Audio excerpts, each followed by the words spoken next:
Greetings and thank you for watching our adventure at the Henry Ford and Greenfield Village in Detroit, Michigan. Here's a little train ride that we took around the historic grounds where Henry Ford brought all kinds of the early inventors, actual buildings, and reassembled them in Dearborn, Michigan, right outside of Detroit. Henry Ford was huge into agriculture. Nobody knew this, but he was big. That's in making soybean oil. He was very masterful at creating all kinds of farm implements, and as you might imagine, some of the machinery, the sleds and the plows, and even the tractors. So he was big at not only making the automobile, but he was instrumental in a lot of agriculture. Okay, so one of the things that they have is a glass blowing facility that's working. Here's an example of hot sand, and they use the same kind of materials that they did back then.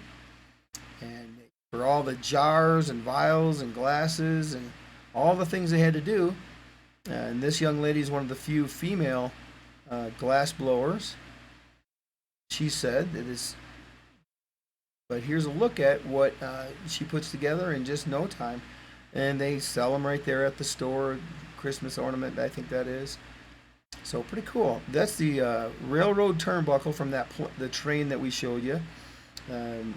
When trains have to switch tracks, they recreated this there to kind of illustrate that process as well. This is us going on the merry-go-round. Atlanta does qualify. Sit back and enjoy.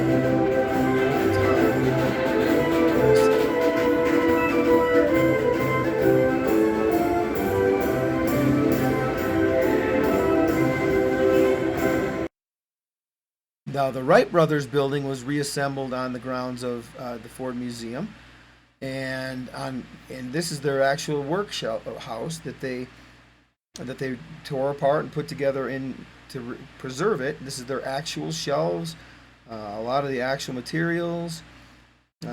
You'll see here in a second some of the original designs.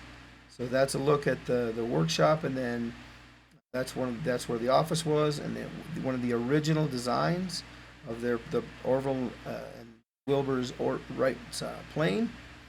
And then we go into the back of the museum here in a minute. We'll see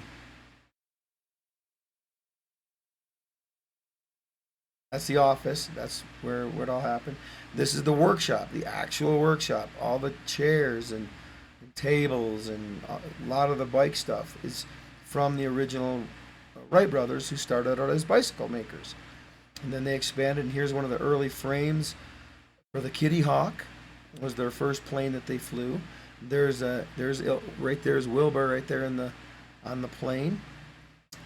Orville, sorry, I don't know which one it is, one of the brothers.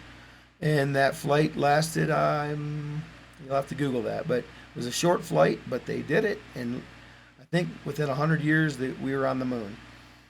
That's just a cool church where it chimes. The old-fashioned guys, though, they smacked that. Now, also, Henry Ford brought all the Thomas Edison Menlo Park complex and reassembled it in Dearborn, Michigan, so that you could see all the things that Thomas Edison did.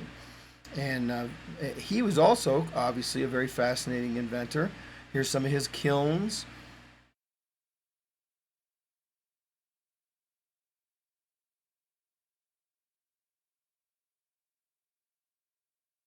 Then just some of the different machinery that the early stuff that Thomas Edison was working on. This is the largest. What was it? It's like a loom. It's like this huge. Takes up a whole room. And at the time, it was one of the biggest ever made. And there's some more of the contraptions that Thomas Edison did, but one he's really famous for is the phonograph. Precursor to all the stuff you're listening to right now. And coming up here in just a second, you're going to hear the original voice of Thomas Edison. Words I spoke in the original phonograph. A little piece of practical poetry. Mary had a little lamb, it speaks with white of snow, and everywhere that Mary went, the lamb was sure to go. Neat, huh? So that was that was one of the first voting machines, and there's an interesting story on that where it was so effective that everybody's votes were recorded and everybody knew who was voting on what, that Congress decided not to go ahead and have that kind of a voting machine. More Thomas Edison, where he assembled one of every single chemical in the world. He figured if we're going to be inventors and we need to have access to stuff, let's just make a task of getting a hold of one of everything, so we at least have the starting of some of our inventions.